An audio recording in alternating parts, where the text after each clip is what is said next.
haka dalban qofna inuu kula joogo mar walba balse midka aadka ku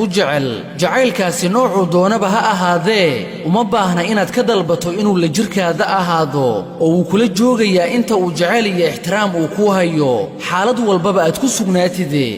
qofkii si dhaba kuu jecel kaama tegaya wax walba oo dhaca xaalad walba oo kula soo gudboonaata iyo caqabad walba oo ku soo wajahda kuulamana imaanayo cudurdaar si uu kaaga tago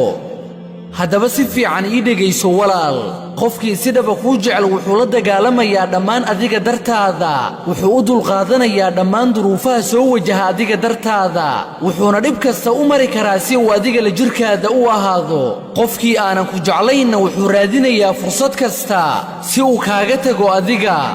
waxaa laga yaabaa inuu hadal aan micno weyn lahayn uu kaaga dhigo dembi weyn oo aad ka gashay isaga waxaa laga yaabaa inuu mushkilad yar weyneeyo si uu kaaga tago keliya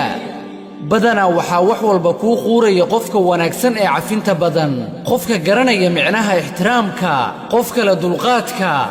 markii aad tahay qof qalbi wanaagsan oo cafin badan waxaad ku dhacaysaa mushkilado aadan filanaynin waxaad la kulmaysaa caqabado balse ugu dambayntii waad ka baxaysaa dhammaan mushkiladahaasi walaal adduunyadu waa daar ay ku kulmayaan labadii la isku qadaray haddaba isku day inaadan ka walwalin tegitaanka qof hana ka dalbanin qofkaasi inuu ahaado la jirkaaga haddii uu kaa tegay qof waxaa kuu imaanaya qof kale oo qalbigaada xifdin doona indhahaagana ka ilaalin doona ilmada hana ilaabin inaad horayba u nooleed qofkaasi la'aantiisa haddana aad noolaan kartid la'aantiisa